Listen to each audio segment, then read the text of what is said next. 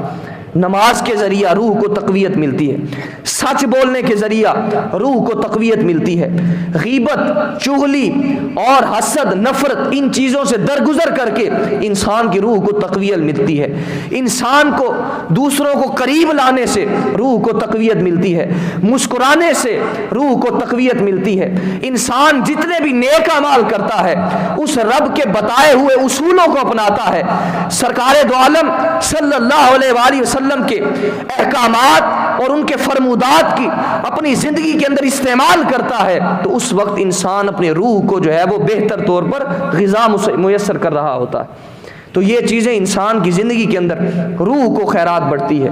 تو اسی طرح جو روح ہے وہ جب تقویت حاصل کر لیتی ہے، جب ان تمام چیزوں سے مل کر جب نمازیں اس قدر ہوں کہ ساری ساری رات عبادات کے اندر، سجود کے اندر، قیام کے اندر گزار دیتا ہے، تو پھر اس وقت اللہ رب العزت اس بندے کو ولایت خاص عطا فرما دیتا ہے، اس قدر درجہ عطا فرما دیتا ہے کہ وہ ولی اللہ رب العزت کی بارگاہ کے اندر قرب پا لیتا ہے، اس کی بارگاہ کے اندر اس قدر مقام اور رفعت عطا فرما دی جاتی ہے کہ وہ اللہ رب العزت کا برگزیدہ بندہ بن جایا کرتا ہے، پھر وہ جو کچھ کہتا ہے اللہ رب العزت ویسے ہی کر دیا کرتا ہے۔ خدا بندے سے خود پوچھے بتا تیری رضا کیا ہے، خودی کو کر بلند اتنا کہ ہر تقدیر سے پہلے خدا بندے سے خود پوچھے بتا تیری رضا کیا ہے۔ یعنی اس قدر جب روح کو تقویت مل جاتی ہے تو اس وقت بندہ جو ہے وہ رب کے قریب ہو جایا کرتا ہے اور اس کو ولایت خاص عطا فرما دی جاتی ہے۔ اب تقوی شعار لوگ، جس طرح میں نے ابتدا کے اندر عرض کیا کہ اللہ رب العزت نے آسمان کو ستاروں کے ساتھ سجا دیا، اسی طرح زمین کو پرہیزگاروں کے ساتھ سجا دیا۔ اب تقوی ہر چیز کے اندر، دنیا کے اندر بھی کام آتا ہے، حشر کے میدان کے اندر بھی کام آتا ہے۔ اب دیکھیے پل صراط کے اوپر جب تمام لوگ افراتفری کا عالم ہوگا، ہر طرف ایک نفسا نفسی کا عالم ہوگا، گناہگار اپنے پسینے کے اندر خود ڈوب رہا ہوگا، کوئی کسی کا پوچھنے والا نہ ہوگا، اس وقت کیا ہوگا؟ فرمایا الاخلاء یومئذ بعضهم لبعض عدو الا المتقین۔ تو اس وقت بھی جو کام آئیں گے وہ متقین لوگ کام آئیں گے، اس وقت بھی جو شفاعت کریں گے اور جو دوسروں کے کام آئیں گے اور جو ان کا رشتہ آپس کے اندر مضبوط ہوگا، الاخلاء یومئذ بعضهم لبعض عدو الا المتقین، تو آپس کے اندر متقین لوگ اس قدر کام آئیں گے۔ اور جنت کے اندر بھی متقین کو جگہ دی جائے گی، جب متقین لوگ جنت کے اندر جائیں گے تو اس وقت ملائکہ ان کو سلام کریں گے، سلام علیکم بما صبرتم، کہا تمہیں سلامتی ہو۔ تمام فرشتے تمام جنتوں کے دروازے سے آئیں گے اور متقین لوگوں کو سلام کریں گے، کہیں گے تم پر سلامتی ہو، سلام علیکم، تم پر سلامتی ہو، بما صبرتم، تم نے دنیا کے اندر اپنے آپ پر صبر و ضبط کا مظاہرہ کیا، اپنے اندر تقوی کی صفات پیدا کر لی، تو اس وقت ملائکہ بھی اس متقین لوگوں کو سلام کریں گے۔ دنیا کے اندر بھی ہر حال کے اندر یہ جو رزق کا ذمہ ہے یہ اللہ رب العزت کا ذمہ ہے، مگر انسان اس کے لیے مارا مارا پھرتا ہے۔ جو روح کی غذا ہے وہ ہم حاصل نہیں کرتے، جو روح کو غذا دینی ہے وہ بھی ہمارے اوپر حق ہے، ہم نے روح کو کیا دینا ہے یہ ہمارے اوپر حق ہے، ہم نے اعمال صالحہ کے ذریعے اپنی روح کو تقویت دینی ہے۔ حضرت امام ابو یوسف رحمۃ اللہ علیہ آپ جب پیدا ہوئے تو اس وقت یتیم ہو گئے، یتیمی کے اندر زندگی گزاری۔ آپ کی والدہ نے آپ کو دھوبی کے پاس بھیجا تاکہ کچھ کپڑے دھونے کا جو ہے وہ طریقہ سیکھ لے گا اور ہمارے گھر کا جو سرکل ہے وہ چل جائے گا۔ اب حضرت امام ابو یوسف رحمۃ اللہ علیہ آپ ایک دھوبی کے پاس جایا کرتے ہیں، جب راستہ کے اندر جاتے آتے ہیں تو راستہ کے اندر دیکھتے ہیں کہ ایک ایسا مدرسہ ہے، ایک ایسی جگہ ہے جہاں پر خوبصورت لوگ، نورانی چہرے والے، نورانی رنگت والے بیٹھ کر پڑھتے ہیں، علم حاصل کرتے ہیں۔ وہ مدرسہ امام اعظم ابو حنیفہ رحمۃ اللہ علیہ کا تھا۔ راستہ کے اندر آتا تھا اور دل کے اندر یہ خواہش بیدار ہوتی تھی کہ کیوں نہ میں بھی ان جیسے ان لوگوں کی طرح بیٹھ کر علم حاصل کیا کروں۔ اب کچھ دن گزرے، راستہ کے اندر گزرتے اور کبھی کبھی جا کر بیٹھ جاتے، کبھی کبھی جا کر ان لوگوں کے اندر بیٹھ جاتے۔ امام اعظم ابو حنیفہ رحمۃ اللہ علیہ آپ کی علمی تصرفات سے اور اس قدر ان کی تاثرات سے، زبان کی تاثیر سے اس قدر ان کے دل پر اثر پڑا کہ وہ وہاں پر روزانہ ہی جا کر بیٹھا کرتے۔ آہستہ آہستہ وہ دھوبی کا جو کام آپ سیکھتے تھے وہ چھوٹ گئے۔ اب جب مہینہ ختم ہوا تو ماں نے کہا بیٹا پیسے لاؤ۔ امام ابو یوسف رحمۃ اللہ علیہ آپ نے کہا ماں میں دھوبی کے پاس جاؤں تو پیسے لاؤں، میں تو دھوبی کے پاس جاتا ہی نہیں ہوں، میں تو مدرسے کے اندر علم حاصل کیا کرتا ہوں۔ تو ماں کو بڑا غصہ آیا۔ ماں نے کہا بیٹا یہ علم تجھے کیا کر سکتا ہے؟ یہ علم کے ذریعہ، یہ مسئلوں کے ذریعہ انسان کا پیٹ بھر سکتا ہے۔ تو اس وقت امام اعظم ابو حنیفہ رحمۃ اللہ علیہ آپ نے امام ابو یوسف کو کہا کہ بیٹا میں تم سے زیادہ آمدنی کی توقع کرتا ہوں، لہٰذا تم علم حاصل کرتے رہو۔ آپ نے اپنی ماں کو جا کر یہی بتلایا کہ میرے استاد صاحب امام اعظم ابو حنیفہ رحمۃ اللہ علیہ یہ فرما رہے۔ تو امام اعظم ابو حنیفہ کا جب یہ جملہ سنا تو ماں کو پھر بھی غصہ آیا، رہا نہ گیا۔ ماں ساتھ آئی، اب امام صاحب کے پاس آئی اور آ کر کہا کہ تم نے میرے بیٹے کو کس کام پر لگا دیا ہے؟ غریب گھرانہ ہے اور گھر کے اندر کوئی کمانے والا نہیں ہے، لہٰذا تم نے اس کو اپنے پاس بٹھا لیا ہے، علم کے لیے بٹھا لیا ہے، گھر کے اندر کوئی کمانے والا نہیں ہے۔ امام صاحب نے فرمایا کہ میں اس کے لیے بڑی توقع کرتا ہوں، بہت زیادہ آمدنی کی توقع کرتا ہوں، لہٰذا ایک وقت آئے گا کہ یہ تیرا بیٹا پستے کا فالودہ کھایا کرے گا، پستے کا فالودہ کھایا کرے گا، لہٰذا ایک وقت آئے گا۔ تو ماں اپنے آپ کو سمجھا کر چلی گئی۔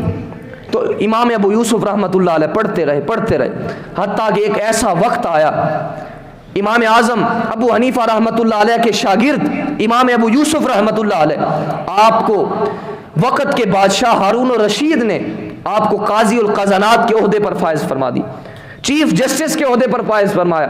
تو اس وقت ہارون الرشید نے آپ کے پاس ایک بہترین طور پر ایک حلوہ پیش کیا۔ اب انہوں نے پوچھا یہ حلوہ کس چیز کا ہے؟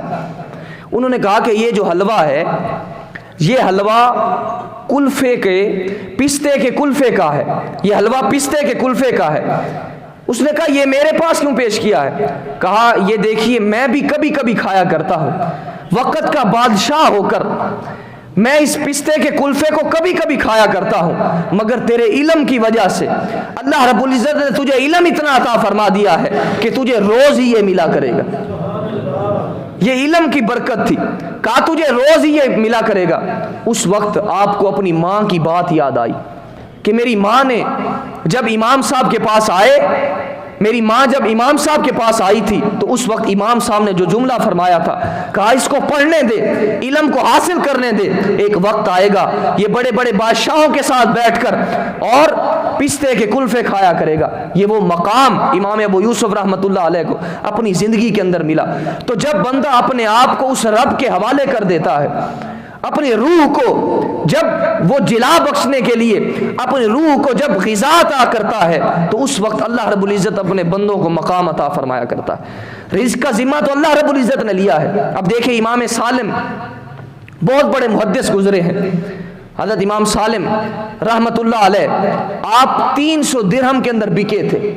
دیکھیے غلامی کے دور کے اندر 300 درہم کے اندر حضرت سالم رحمت اللہ علیہ بکے تھے، اور بک کر آپ نے علم حاصل کیا، اتنا علم حاصل کیا کہ آپ وقت کے محدث بن گئے، اور بڑے بڑے بادشاہ آپ کی بارگاہ کے اندر جب حاضری دیتے تھے تو ہاتھ باندھ کر کھڑے ہوتے تھے اور آپ سے وقت جو ہے وہ مانگا کرتے تھے، پھر آپ سے ملاقات کیا کرتے تھے۔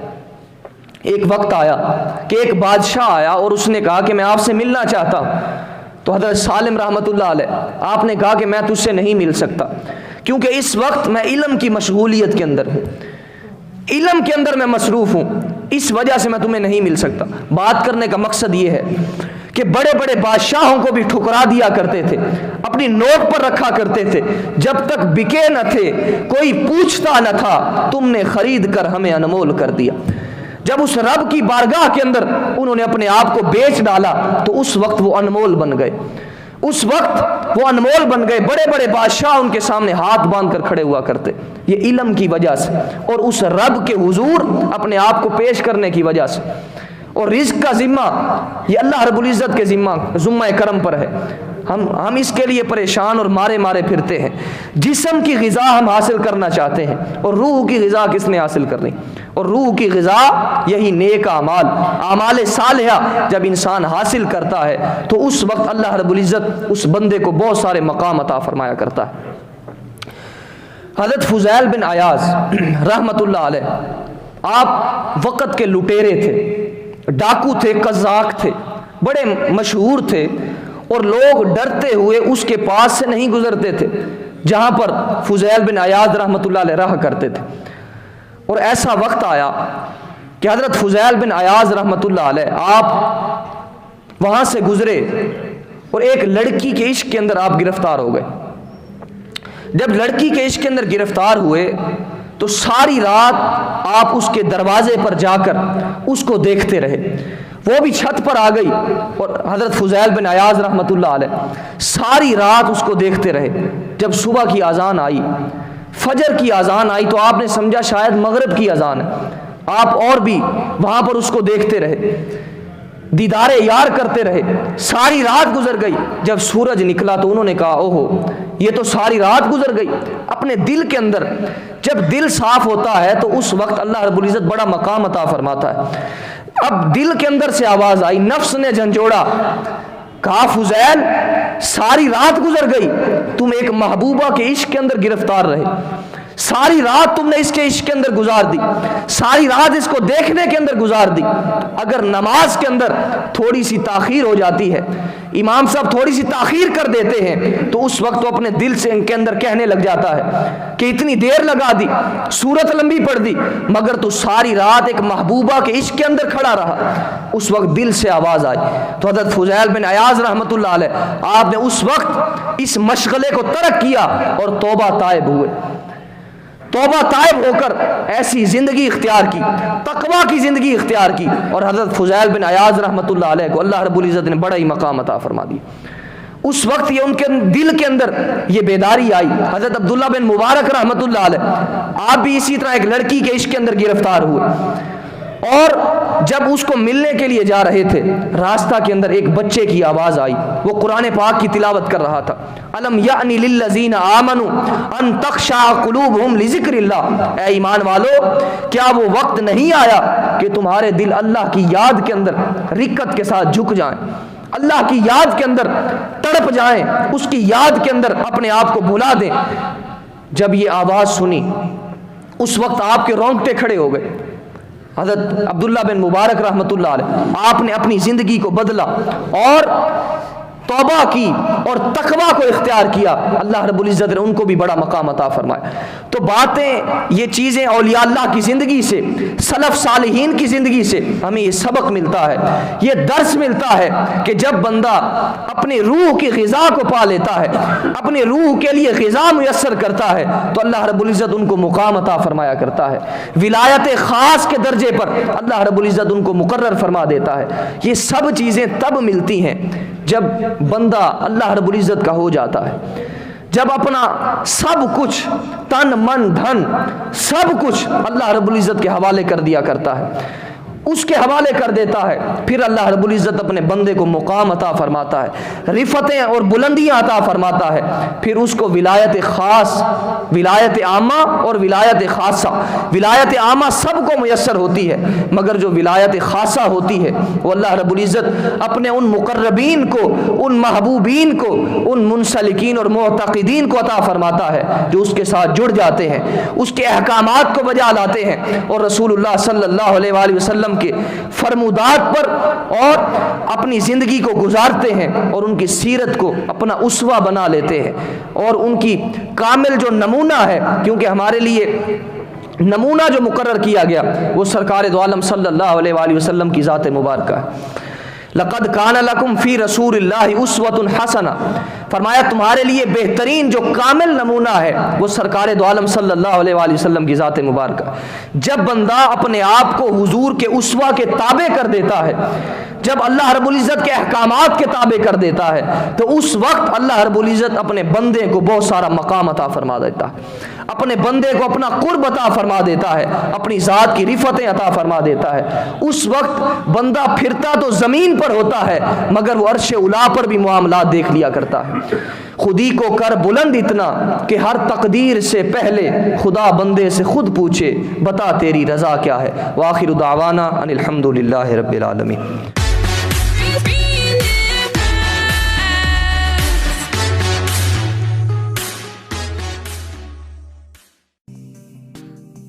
Hey there. Subscribe to my channel.